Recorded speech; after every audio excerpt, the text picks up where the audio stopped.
আসসালামু আলাইকুম প্রিয় দর্শকবৃন্দু, স্বাগতম ইলম ক্রাফটে, জ্ঞানের আলোয় সত্যের সন্ধানে।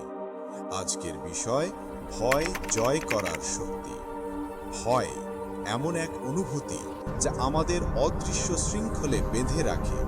কিন্তু প্রশ্ন হলো, আমরা কি সত্যিই ভয়ের দাস, নাকি ভয় আমাদের শিক্ষক?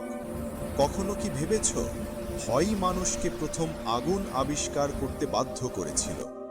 ভয়ই মানুষকে আশ্রয় খুঁজতে, বাঁচতে, নতুন কিছু শিখতে অনুপ্রাণিত করেছিল। অর্থাৎ ভয় আমাদের দুর্বলতা নয়, এটা এক প্রাকৃতিক সতর্ক বার্তা, যা ঠিকভাবে বুঝলে আমাদের সফলতার চাবিকাঠি হতে পারে। আল্লাহ সুবহানাহু ওয়া তাআলা বলেন, আলা তাখাফু ওয়ালা তাহজানু ওয়া আবশিরু বিল জান্নাতিল্লাতী কুনতুম তুআদুন।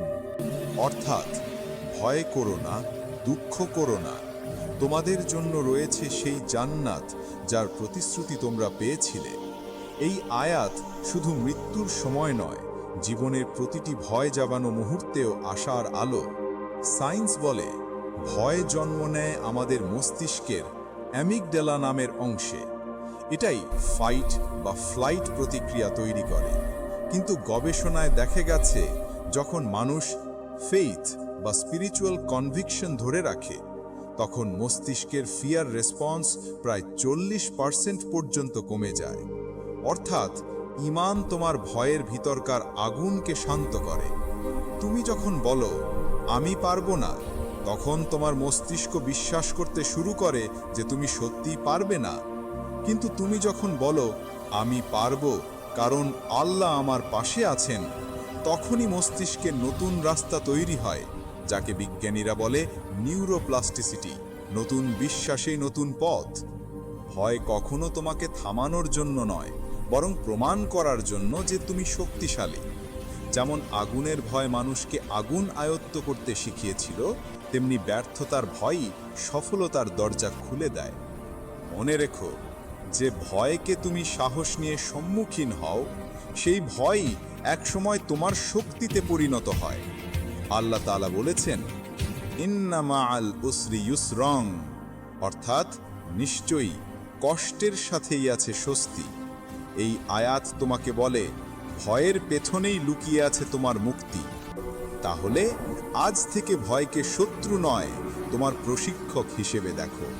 প্রতিটি চ্যালেঞ্জ, প্রতিটি ব্যর্থতা এক একটা পাঠ, যা তোমাকে গড়ে তুলছে সেই মানুষে যে একদিন নিজের ভয়ের উপরে দাঁড়িয়ে হাসবে। Remember, fear is temporary, but courage is eternal. তুমি যতবার ভয়কে মোকাবিলা করবে, ততবার আল্লাহ তোমার ঈমানকে শক্তিশালী করবেন। কারণ তিনি প্রতিশ্রুতি দিয়েছেন, ইন্নাল্লাহা মা'আস সাবিরিন, অর্থাৎ নিশ্চয়ই আল্লাহ ধৈর্যশীলদের সঙ্গে আছেন। শেষে বলবো, ভয়কে জয় করো বিশ্বাস দিয়ে, ভবিষ্যৎ বদলাও জ্ঞানে আর কর্মে। ইলম ক্রাফট তোমার সঙ্গে আছে, আলোর পথে, সাহসের পাশে। লাইক দিন, কমেন্ট করুন আপনার মতামত জানাতে, শেয়ার করুন আপনার বন্ধুদের সাথে, আর অবশ্যই ইলম ক্রাফট সাবস্ক্রাইব করে বেল আইকন বাজাতে ভুলবেন না। আল্লাহ হাফেজ।